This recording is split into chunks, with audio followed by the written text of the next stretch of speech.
ವೀಕ್ಷಕರೇ, ತುಮಕೂರು ಜಿಲ್ಲೆಯಲ್ಲಿ Hemavathi express canal link ಮೂಲಕ ಮಾಗಡಿಯತ್ತ ನೀರು ತೆಗೆದುಕೊಂಡು ಹೋಗಲು ಯೋಜನೆ ಜಾರಿಗೆ ಮುಂದಾಗಿರುವ ರಾಜ್ಯ ಸರ್ಕಾರದ ಕ್ರಮಕ್ಕೆ ತುಮಕೂರು ಭಾಗದ ಜೆಡಿಎಸ್, ಬಿಜೆಪಿ ಮೈತ್ರಿ ಪಕ್ಷದ ರಾಜಕೀಯ ಮುಖಂಡರು, ರೈತಪರ ಸಂಘಟನೆಗಳು ಸೇರಿದಂತೆ ನಾಗರಿಕರಿಂದ ತೀವ್ರ ವಿರೋಧ ವ್ಯಕ್ತವಾಗ್ತಾ ಇದ್ದು, ಇಂದು ಗುಬ್ಬಿ ತಾಲೂಕಿನ ನಿಟ್ಟೂರಿನಲ್ಲಿ ಬೃಹತ್ ಪ್ರತಿಭಟನೆ ಹಮ್ಮಿಕೊಳ್ಳಲಾಗಿತ್ತು. ಕಾಮಗಾರಿ ನಡೆಯುತ್ತಿರುವ ಸುಂಕಾಪುರ ನಾಲೆ ಬಳಿ 144 ಸೆಕ್ಷನ್ ಜಾರಿ ಮಾಡಿರುವ ಹಿನ್ನೆಲೆ ಮತ್ತಷ್ಟು ಉದ್ರಿಕ್ತರಾಗಿದ್ದ ಮುಖಂಡರು, ನಾಗರಿಕರು ಸರ್ಕಾರದ ವಿರುದ್ಧ ಘೋಷಣೆ ಕೂಗಿ ತಮ್ಮ ಆಕ್ರೋಶ ಹೊರಹಾಕಿದ್ದಾರೆ.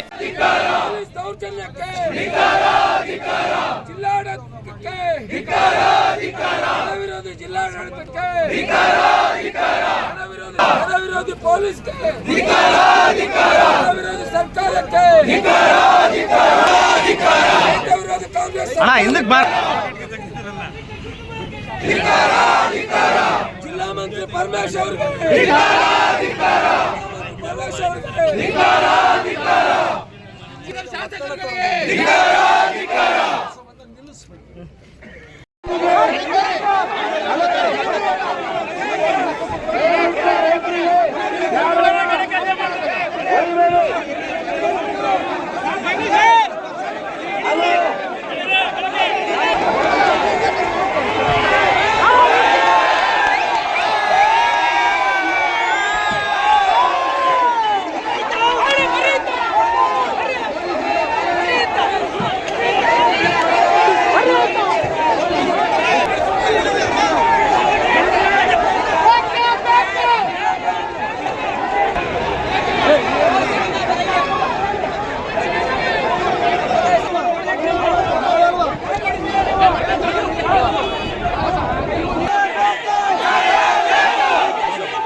ನಿಟ್ಟೂರಿನ ಆಂಜನೇಯ ಸ್ವಾಮಿ ದೇವಸ್ಥಾನದ ಬಳಿ ಅಸೆಂಬಲ್ ಆದ ಮುಖಂಡರು, ವಿವಿಧ ಮಠಾಧೀಶರು, ರೈತರು, ರೈತ ಮುಖಂಡರನ್ನ ಬಂಧಿಸಲು ಮುಂದಾದ ಪೊಲೀಸರ ವಿರುದ್ಧ ದಂಗೆದ್ದ ಹೋರಾಟಗಾರರು ಪೊಲೀಸರ ಜೊತೆ ವಾಗ್ವಾದಕ್ಕೆ ಇಳಿದು ಬಸ್ ಟೈರ್ನಿಂದ ಗಾಳಿ ಬಿಟ್ಟು ಬಸ್ಗೆ ತುಂಬಿದ್ದ ಹೋರಾಟಗಾರರನ್ನ ಬಸ್ನಿಂದ ಕೆಳಗೆ ಇಳಿಸಿಕೊಳ್ಳುವಲ್ಲಿ ಯಶಸ್ವಿಯಾದರು.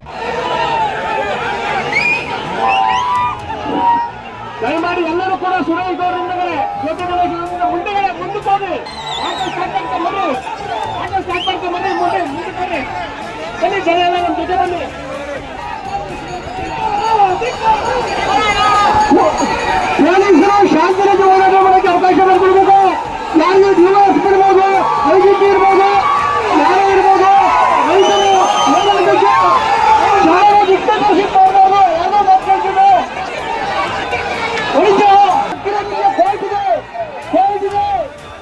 ನಾವು ಹೋರಾಟ ಮಾಡ್ತಾ ಇದ್ದೀವಿ.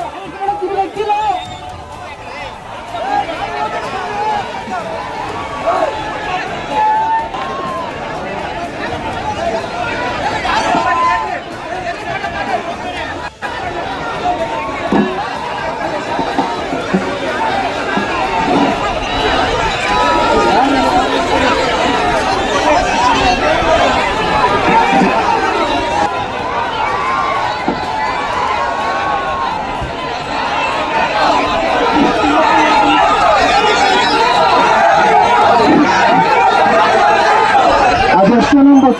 ತಮ್ಮನ್ನ ಬಸ್ಮನ್ ಮನೆ ಕಾಡ್ರಿ, ಎಲ್ಲಾರು ಬರ್ರಿ ಮನೆ ಕಾಡೋಣ. ಬಸ್ಮನ್ಗೆ ಅದು ಯಾರೋ ಹಿಂಗ ವ್ಯೂ ಮಾಡ್ತಾನೆ ಬಸ್ ನೋಡೋಣ.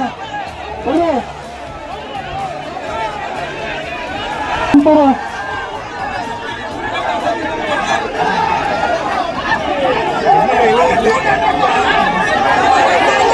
ಬಸ್ ಮುಂದೆ ಯಾರು ಮುಂದೆ ಬಿಡುಗಡೆ ಕಂಡ್ರೆ ದಯವಿಟ್ಟು ಬಸ್ ಮುಂದೆ ಬಿಡಿ.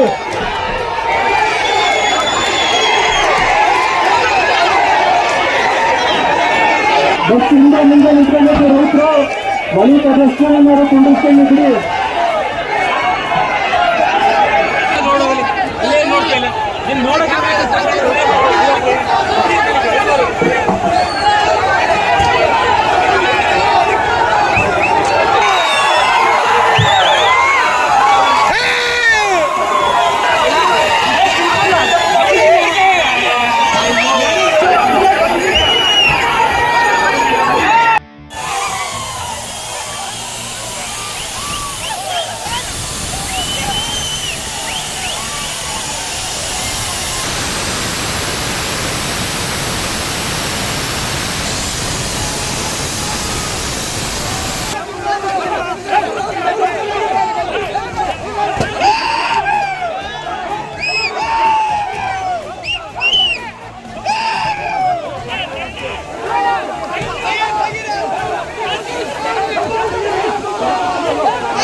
ಬಳಿಕ ಸರ್ಕಾರಿ ಬಸ್ಸನ್ನೇ ಉಲ್ಟಾ ಮಾಡಲು ಉದ್ರಿಕ್ತ ಹೋರಾಟಗಾರರ ಗುಂಪು ಯತ್ನ ನಡೆಸಿದ ಹಿನ್ನೆಲೆ ಜನರ ಆಕ್ರೋಶಕ್ಕೆ ಮಣಿದ ಪೊಲೀಸರು ತಾಳ್ಮೆಯಿಂದಲೇ ವರ್ತಿಸಿದ್ದು ಕಂಡುಬಂತು. ಈ ವೇಳೆ ರೈತ ಮುಖಂಡರು ಹೋರಾಟದ ಕಿಚ್ಚಿನ ಬಗ್ಗೆ ಮಾತನಾಡಿದ್ದು ಹೀಗೆ.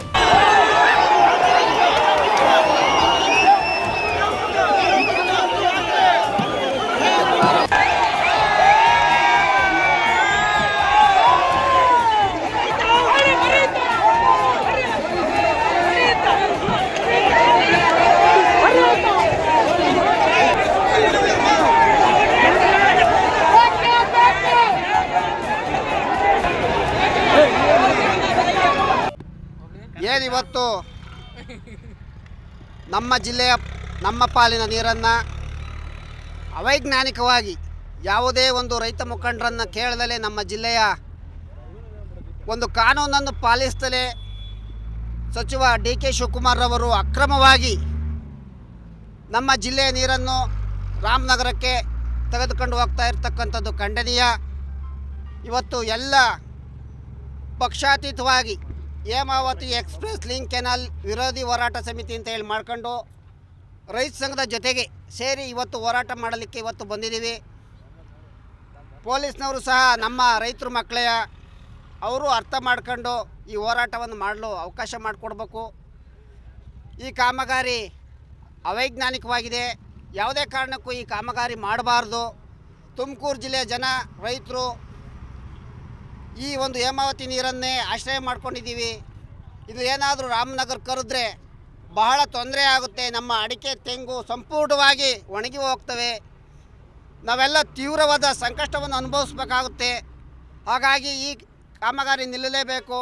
ರಾಮನಗರಕ್ಕೆ ಅನೇಕ ಕಾಮಗಾರಿಗಳು, ಅನೇಕ ಡ್ಯಾಮ್ಗಳಿದ್ದಾವೆ ಆ ಜಿಲ್ಲೆ ಒಳಗೆ, ಅವನ್ನೇ ಬಳಸ್ಕೋಬೋದು. ಮೇಕೆದಾಟು ಕಟ್ಟಿ ಅದನ್ನು ಬಳಸ್ಕೋಬೋದು. ಆಮೇಲೆ KRSನಿಂದ ನೀರನ್ನು ತಗೋಬೋದು. ಹಾಗಾಗಿ ಸಚಿವರು ಈ ಕೂಡಲೇ ನಮ್ಮ ತುಮಕೂರು ಜಿಲ್ಲೆಯ ರೈತರನ್ನು ನಾಶ ಮಾಡಬಾರ್ದು ಅಂತ ಹೇಳಿ ಈ ಸಂದರ್ಭದಲ್ಲಿ ಕೇಳ್ಕೊಳಕ್ಕೆ ಇಷ್ಟಪಡ್ತೀವಿ. ಈಗಾಗಲೇ ಹೋರಾಟಗಾರರು ನಾವು ವಶಕ್ಕೆ ಪಡೆದಿರುವಂಥದ್ದು ಕೆಲವ್ರನ್ನ. ಈಗ ಮಹಾತ್ಮ ಗಾಂಧೀಜಿಯವರು ಸಹ ಹೋರಾಟದಿಂದಲೇ ಸ್ವತಂತ್ರ ತಂದು ಕೊಟ್ಟಿರ್ತಕ್ಕಂಥದ್ದು.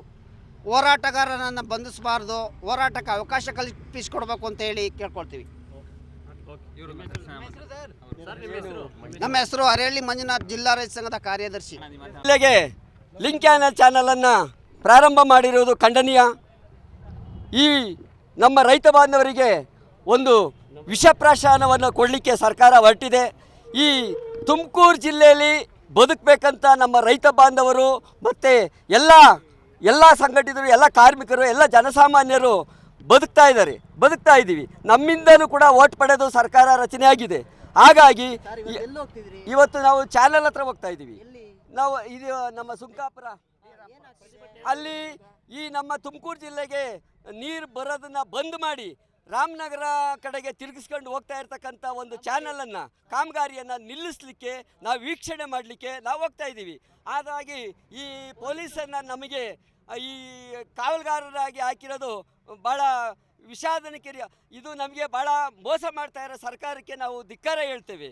ಆದರೆ ನಾವು ಮುಂದಿನ ನಮ್ಮ ಮಕ್ಕಳ ಭವಿಷ್ಯವನ್ನು, ಮೊಳಕೆಯನ್ನು ಈಗಲೇ ಮುರಿತಾ ಇರ್ತಕ್ಕಂಥ ಸರ್ಕಾರಕ್ಕೆ ಅರ್ಥ ಮಾಡ್ಕೋಬೇಕು. ನಾವು ಓಟ್ ಹಾಕಿಲ್ವಾ, ನಮ್ಮಿಂದ ಸರ್ಕಾರ ರಚನೆ ಆಗಿಲ್ವಾ? ದಯಮಾಡಿ ಸಿದ್ದರಾಮಯ್ಯನವರೇ, ನಿಮ್ಮ ಗಮನಕ್ಕೂ ಬಂದಿದೆ. ಬಿಕ್ಕೆಗುಡ್ಡ ಆಗಲವಾಡಿ 7-8 ಕೋಟಿ ರೂಪಾಯಿ ದುಡ್ಡು ಬಿಡುಗಡೆ ಆಗಬೇಕಾಯಿತು. ಕೆಲಸ ಕಾಮಗಾರಿ ಅಲ್ಲಿ ಸುಮಾರು 25,000 ಜನಸಂಖ್ಯೆ ಬದುಕೋ ರೀತಿ ಮಾರ್ಗದಲ್ಲಿ ಇದೆ. ಆದರೆ 1,000 ಕೋಟಿ ನಿಮಗೆ ದುಡ್ಡು ಎಲ್ಲಿಂದ ಬಂತು? ನಮ್ಮದೇ ತಾನೇ 1,000 ಕೋಟಿ ದುಡ್ಡು ರಿಲೀಸ್ ಮಾಡಿ ಕೆಲಸ ಕಾಮಗಾರಿ ಮಾಡ್ತಾ ಇದ್ದೀರಲ್ಲ. ಬಿಕ್ಕೆಗುಡ್ಡ ಆಗಲವಾಡಿ ಏನು ಮಾಡಿದ್ದೀರಾ? ಸರ್ಕಾರದ ಗಮನಕ್ಕೆ ಬಂದಿಲ್ವಾ? ಸುಮಾರು 6-7 ವರ್ಷದಿಂದ ನಾವು ನಿರಂತರವಾಗಿ ಹೋರಾಟ ಮಾಡ್ಕೊಂಡು ಬಂದಿದ್ದೇವೆ. ಈಗ ನೋಡಿ, ಪೊಲೀಸ್ನವ್ರಿಗೆ ಬಂದೂಕ ಕೊಟ್ಟಿದ್ದಾರೆ, ಗುಂಡೊಡಲಿ. ಅವರ ಮಕ್ಕಳಂತೆ ನಾವು ಇದ್ದೀವಿ. ಇಲ್ಲಿ ನಾವು ಕನ್ನಡಿಗರಾಗಿ, ನಾವು ಜಿಲ್ಲೆಯವರಾಗಿ ವಾಸ ಮಾಡ್ತಾ ಇರೋರು ಎದ್ರಕೊಂಡು ಓಡಾಬಿಟ್ರೆ ಆಯ್ತಾ? ಕರ್ಕೊಂಡೋಗ್ಲಿ, ಡೆಲ್ಲಿಗೆ ಕರ್ಕೊಂಡು ಹೋಗ್ತಾರೆ, ಕರ್ಕೊಂಡೋಗ್ಲಿ. ನಾವು ಕೊಲೆ ಮಾಡಿದೀವಾ? ನನ್ನ ಹೆಸರು ಆಗಲವಾಡಿ ಹೋಬಳಿ ರೈತ ಸಂಘದ ಕೃಷ್ಣ ಜೆಟ್ಟಿ ಅಂತ ಹೇಳಿ. ಇನ್ನು ಹೋರಾಟಗಾರರನ್ನ ಬಂಧಿಸಿದ್ರೆ ಅದರ ಪರಿಣಾಮ ಏನಾಗುತ್ತೆ ಅನ್ನೋದನ್ನ ಮಾಜಿ ಸಚಿವ ಸೊಗಡು ಶಿವಣ್ಣ ಪೊಲೀಸರಿಗೆ ಎಚ್ಚರಿಕೆ ನೀಡಿದ್ದು ಹೀಗೆ. ಹೇಳ್ಕೊಂಬಂದೆ ನೋಡಪ್ಪ, ಈಗ ಪೊಲೀಸರು ಡಾಕ್ಯುಮೆಂಟ್ಸ್ ಎಲ್ಲ ಕೊಟ್ಬಿಟ್ಟು ನಮ್ಮನ್ನ ತಗೊಂಡೋಗಿ ಕರ್ಕೊಂಡೋಗಿ ಜೈಲಿಗೆ ಹಾಕ್ತಾರ. ಜೈಲಿಗೆ ಹಾಕಿದ್ರೆ ನಾನು ಬಿಡೋದಿಲ್ಲ. ಅಲ್ಲೇ ಉಪವಾಸ ಮಾಡ್ತೀನಿ. ನನಗೆ ಅದೆಲ್ಲ ಶಕ್ತಿ ಇದೆ. ಅದಕ್ಕೆ ಆ ಉಪವಾಸಕ್ಕೆ ನೀವು ಕೈ ಜೋಡಿಸ್ಬಿಟ್ರೆ ಈ ಪಾಪಿಗಳು ಎಲ್ಲಿ ಹೋಗ್ತಾರ್ರಿ? ನರಕಕ್ಕೆ ಹೋಗ್ತವೆ ಇವು ಪಾಪಿಗಳು. ಯಾರು ಅಧಿಕಾರಿಗಳು ಇರ್ಬೋದು, ರಾಜಕಾರಣಿಗಳೆಲ್ಲ ಇದಕ್ಕೆ ಹೋಗ್ತಾರೆ. ಅದಕ್ಕೆ ನೀವು ಯಾರೂ ಹೆದರ್ಬೇಕಾದ ಅವಶ್ಯಕತೆ ಇಲ್ಲ. ಹೋರಾಟ ಮಾಡಬೇಕು ಒಳ್ಳೆ ತಂದೆಗೆ. ಅಂದ್ರೆ ಯಾವ್ದಾರ ಒಂದು ತೋಟಕ್ಕೆ ಹೋಗ್ತೀವಿ, ಆ ತೋಟ ನೋಡ್ಬಿಟ್ರೆ ಎಷ್ಟು ಖುಷಿನಪ್ಪ. ಅದೇನೋ ಹೆಚ್ಚು ಕಮ್ಮಿ ಆಗ್ಬಿಟ್ರೆ ಏನ್ ಮಾಡ್ಬೇಕು ನಾವು?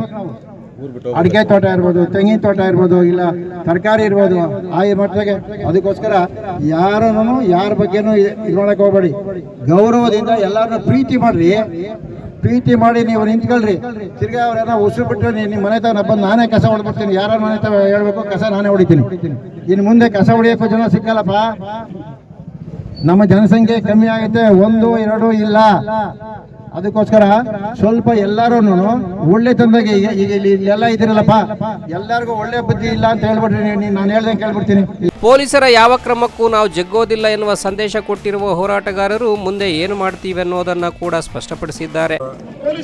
ಬರ್ಬೇಕಾಯ್ತು, ಬಂದಿದ್ದೀವಿ. ಸಾಯಂಕಾಲ ಮೀಟಿಂಗ್ ಕರಿತೀವಿ ನಾವೆಲ್ಲ ಮುಖಂಡರು. ನಾಳೆ ಏನು ಮಾಡಬೇಕು ಅಂತ ತೀರ್ಮಾನ ಮಾಡ್ತೀವಿ. ಇವತ್ತೇನು ನಿಷ್ಕೊಂಡು ಅಂದ್ರೆ ಬೇಡ, ಸುಮ್ಮನಿರ್ತೀವಿ. ಇಲ್ಲ ಮಾಡಲೇಬೇಕು ಅಂದ್ರೆ ನಾಳೆ ಮತ್ತೊಂದು ಕಾರ್ಯಕ್ರಮ ಹಾಕ್ತೀವಿ. ಎಲ್ಲ ಹೈವೇನೆಲ್ಲ ಬಂದು ಮಣ್ಣು ಹೊಡೆದು JCBಲೆಲ್ಲ ಹೊಡೆದ್ಬಿಟ್ಟು ಮಲಿಕೈತೀವಿ ಅಲ್ಲೆಲ್ಲ. ಹೀಗೆ ಈ ಯೋಜನೆ ವಿರುದ್ಧ ದಂಗೆ ಎದ್ದಿರುವ ಎಲ್ಲ ಪಕ್ಷದ ನಾಯಕರ ಮುಂದಿನ ಹೋರಾಟದ ರೂಪುರೇಷೆ ಹೇಗಿರುತ್ತೆ ಅನ್ನೋ ಕದನ ಕುತೂಹಲ ಎಲ್ಲರಲ್ಲೂ ಇದ್ದೇ ಇದೆ.